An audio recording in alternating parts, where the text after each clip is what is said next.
have seen that the excess of pressure acting on a curved liquid surface, that is P equal to S into 1 by R1 plus 1 by R2. Where S is the surface tension, R1 is the radius of curvature of one side and R2 is the radius of curvature of the another curved side. Then we are considering some special cases. The first case is if the center of curvature of the two curved surfaces are in opposite direction. That is, one is like this and the other is like this. That is, one is a convex surface and the other is a concave surface looking from this side. And for this surface AB, the center of curvature lies here.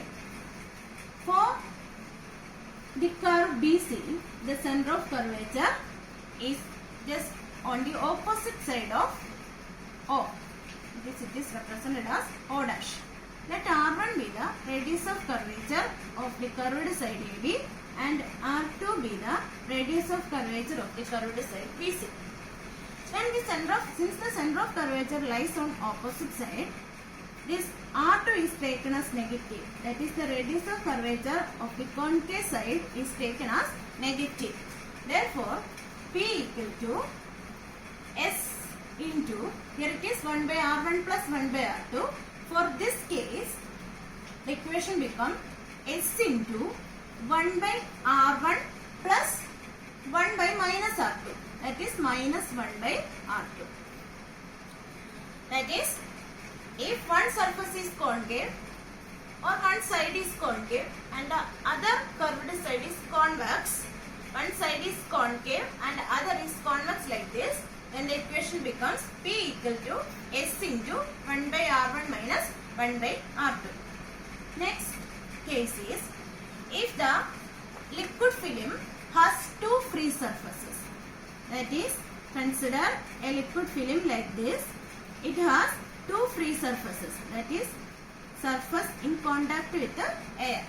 If it has two free surfaces, then we have to consider the surface tension or acting on each side separately. For this side it is S and for this side also it is S, since it is made with the same liquid. Therefore, the above equation P equal to S into 1 by R1 plus 1 by R2 become P equal to 2S into 1 by R1 plus 1 by R2. That is, the liquid surface here we consider has two free surfaces. Therefore, P equal to 2S into 1 by R1 plus 1 by R2. And if the liquid surface is a spherical one, for a sphere R1 equal to R2 equal to R. If the liquid surface is a spherical one like this, R1 equal to R2 equal to R, then the equation becomes P equal to S into 1 by R1 is replaced by R, again R2 is also replaced by R. Therefore, P equal to S into 1 by R plus 1 by R, that is equal to 2S by R. This is the excess of pressure on the spherical surface. Spherical liquid surface. This is for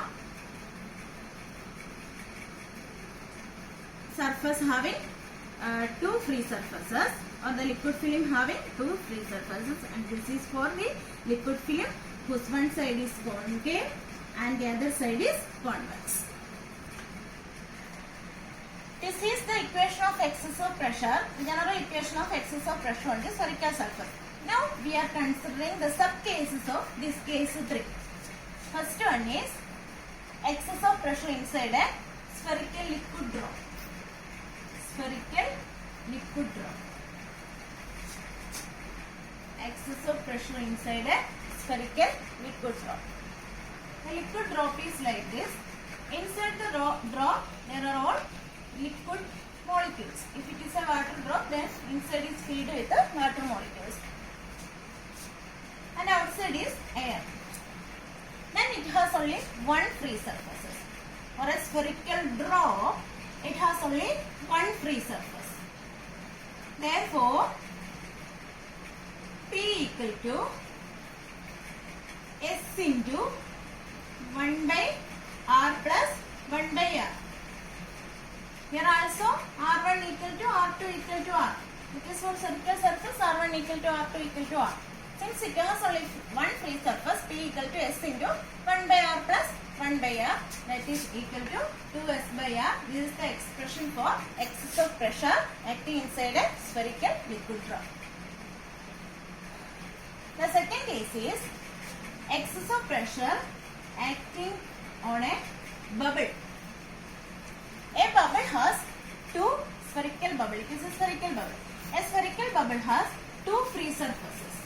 Therefore, since it is spherical surface, R1 equal to R2 equal to R, and since it has two free surfaces, P equal to 2S. We have to consider the surface tension on this side and this side. Therefore, P equal to 2S into 1 by R plus 1 by R, that is equal to 4S by R. This is the excess of pressure acting inside a spherical bubble. The next one is excess of pressure acting on a spherical bubble which is located inside the liquid. This is a spherical bubble inside the liquid. Then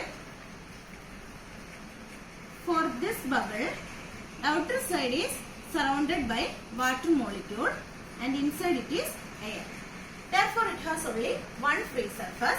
Again, here R1 equal to R2 equal to R, and since it has only one free surface, P equal to S into 1 by R plus 1 by R, that is equal to 2S by R.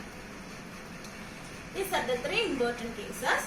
Excess of pressure inside a spherical liquid drop, excess of pressure inside a bubble, and excess of pressure acting in a bubble which is located or which is situated inside the liquid.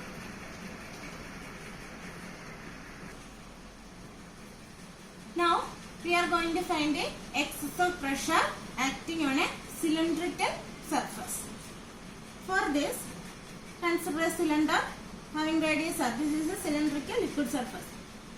Along the cylinder, I am considering a portion like this. This is the cylindrical liquid surface. First curve, that is AB, and the second one, that is BC. For curve AB, the radius of curvature is R, which is equal to the radius of the cylinder, or take it as R1 as in the previous case. Then it is R1. For BC, it turns out to be two parallel lines which meets at infinity. Therefore, R1 for cylindrical surface, R1 equal to R1 and R2 equal to infinity. Therefore, from the general equation, P is equal to S into 1 by R1 plus R2. This is the general equation. Okay. Here, R1 equal to R1, but R2 equal to infinity. Substituting this value, 1 by R1 plus 1 by infinity. 1 by infinity is 0. Therefore, S by R1. P equal to S by R1. Or if R1 is taken as R, then P equal to S by R. This is the general expression for excess of pressure acting on a cylindrical surface.